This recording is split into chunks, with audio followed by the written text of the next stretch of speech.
Good, happy Wednesday morning. Is Wednesday, August 11, 2021. I'm Riley King, and welcome to this morning news update right here on the Riley King Radio Network. Let's begin right now. First up, one victim in hospital after shooting on Amherst Street in Manchester, police say.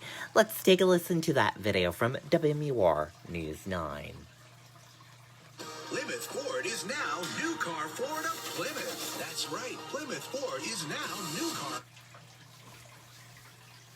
Well, Monica, the shooting happened right around 6 o'clock this evening, but you can see here behind me, officers are still on scene. Now, right now, Amherst Street is blocked off from Ashland Street down to Lincoln Street. Manchester police say they were called to the 400 block of Amherst Street for reports of gunshots in the area. Sources telling News 9 that a man in his late 20s was shot. He was taken to a local hospital, and it's believed that he suffered a non-life-threatening gunshot wound. Tonight, Manchester's police chief tells us the scene is contained and there is no threat to the general public. Now, we did see officers going door to door in this neighborhood, talking with residents as they work to figure out just what exactly happened here. Manchester police say this investigation is still in its early stages, but again, one person hurt in a shooting here on Amherst Street in Manchester. That person is expected to be okay. Of course, we'll continue to follow this story and provide any updates both on air and online as soon as they become available. For now, reporting live in the Queen City, I'm Tim Callery, WMUR News Now. Okay, and there you go on that video and that report. Hospitals see staffing issues and patient backlogs as COVID-19 cases rise in New Hampshire. Let's take a listen to that video from WMUR News 9. At Beltates, customers will find everything they need for a building project. The brand names you trust to perform. And with a fleet of over 50 delivery vehicles, we deliver when and where our customers need them. Beltates Building Products. 9 locations throughout New Hampshire and Massachusetts. COVID cases are on the rise. The Delta variant spreading quickly. We're all watching very closely as the number of COVID infections has gone up over the last several weeks. Steve Onnen, president of the New Hampshire Hospital Association, joining doctors from around the state today on a call to get a pulse on the situation on the ground.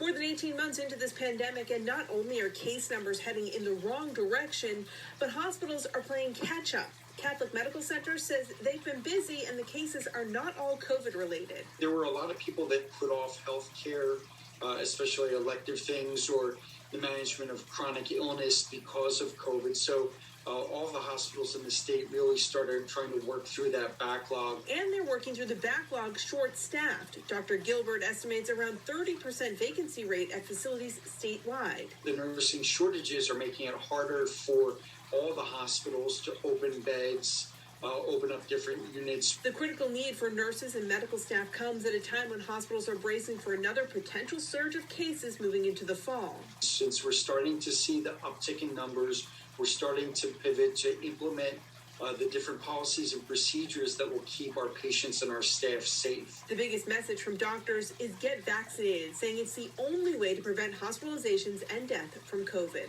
The scientific evidence and the real-world data has really demonstrated that they are safe and highly effective in preventing illness, preventing severe illness, and preventing hospitalizations. I'm Nicole Lally, WMUR News Now. Okay, and there you go on that video and that report. COVID-19 testing sites in New Hampshire seeing increased demand. Let's take a listen to that video from WMUR News 9. Golden Corral in Manchester is open and now offers a weekend breakfast buffet. Come on in for a safe, comfortable, customer-friendly experience featuring a delicious, fresh, all-you-can-eat buffet of homemade favorites. Golden Corral at the shops at South Willow in Manchester, the only one for everyone. In the parking lot of the Mall of New Hampshire, On-Site Medical Services has been offering both PCR and antigen COVID testing since February. You could find out your results in under an hour. And recently, things are getting busy once again as the location is starting to see demand for tests rise. They're much higher. Yeah. We're right back to the numbers where we were at the original part of the pandemic. It's a trend that appears to be happening statewide. In the last 3 weeks, testing in New Hampshire has increased by 45%, now up to 3,000 to 4,000 tests a day. I think it's a combination of factors. You have relaxed guidelines, and still a significant portion of the population unvaccinated. Even the vaccinated are getting tested, something Keaty encourages. It's not really the people that are vaccinated and are completely fine with their health, but it's the other folks that you may come into contact with. The people with a lot of illnesses that you need to be tested and make sure that you are not going to pass on the illness to them. But one of the biggest issues with the increased demand, staffing. We do offer a $600 signing bonus for anyone that's interested, but we still have issues finding adequate staff. Keaty says the number of tests coming back positive has also jumped. Right now, positivity rates are hovering around 3 to 5%. Okay, there you go on that video and that report. New Hampshire senators say $1.2 trillion infrastructure bill could be beneficial for the Granite State economy. Let's take a listen to that video from WMUR News 9.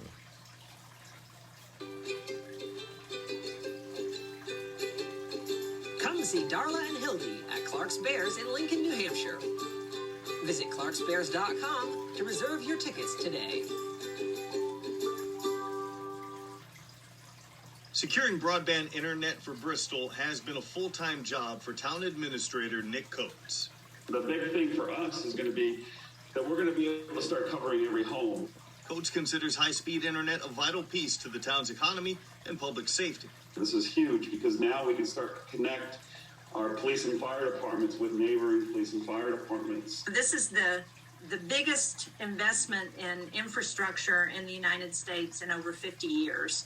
As one of the lead negotiators on the $1.2 trillion infrastructure plan, Senator Jeanne Shaheen helped secure $65 billion to expand broadband access. When we invest in infrastructure, we create jobs, whether it's building roads, repairing our bridges, building out high-speed internet. Other elements in the bill are $110 billion for road and bridge repair, $65 billion to bolster the nation's power grid, and $55 billion to revitalize drinking water infrastructure.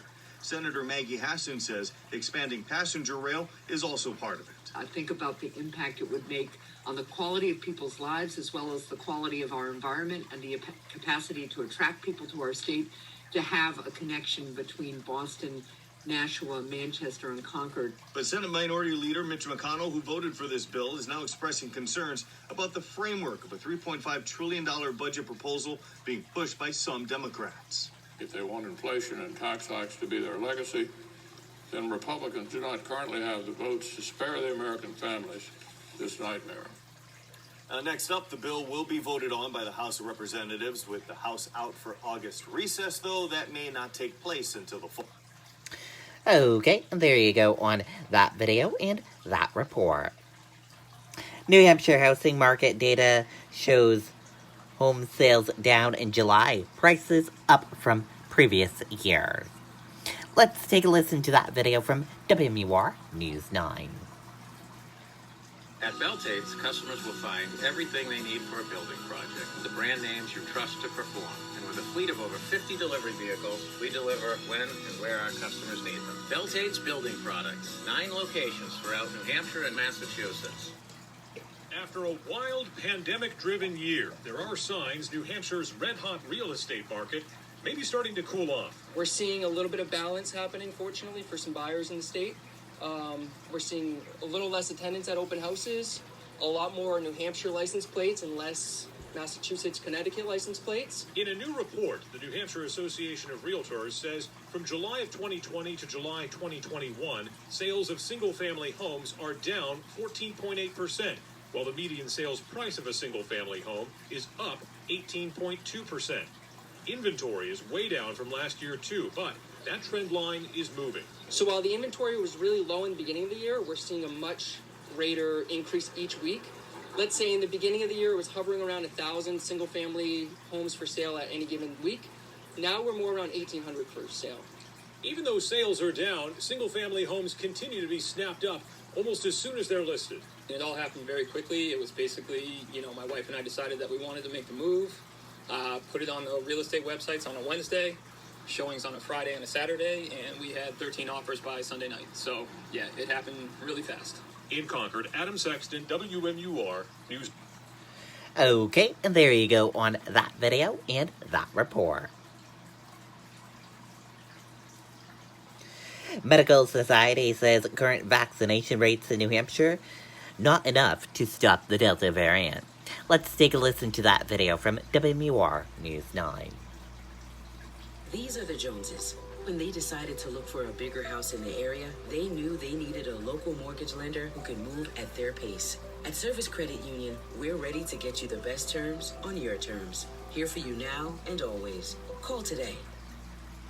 If we don't act, we don't get those numbers up, almost assuredly we'll be in the same situation as some of the southern states. James Potter of the New Hampshire Medical Society says the highly contagious Delta variant makes it critical to raise the vaccination rate over 70%, especially as schools are set to reopen and people move indoors. We don't have the luxury to kind of sit back and hope. We really have to change tactics and look and urge all business sectors and all organizations to reconsider how they can promote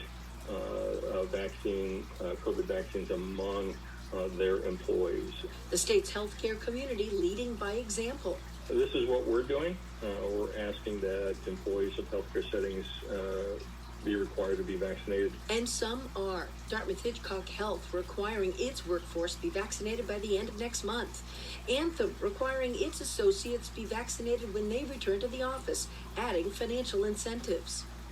What I would say to individual businesses or employers or manufacturers is the real possibility this fall of shutdowns, if we stay the same, are very, very real.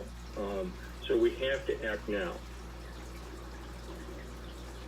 While there aren't masking mandates and mitigation strategies currently in place, he says they are encouraging businesses and organizations to reconsider those kinds of prevention steps for any indoor settings. Live in Portsmouth, Jennifer Compton, WMUR News. Okay, and there you go on that video and that report. And that does it for your morning news update right here on the Riley King Radio Network. I hope you all have a great rest of your day, and I'll see you back here later on today for another news update. Goodbye, everyone.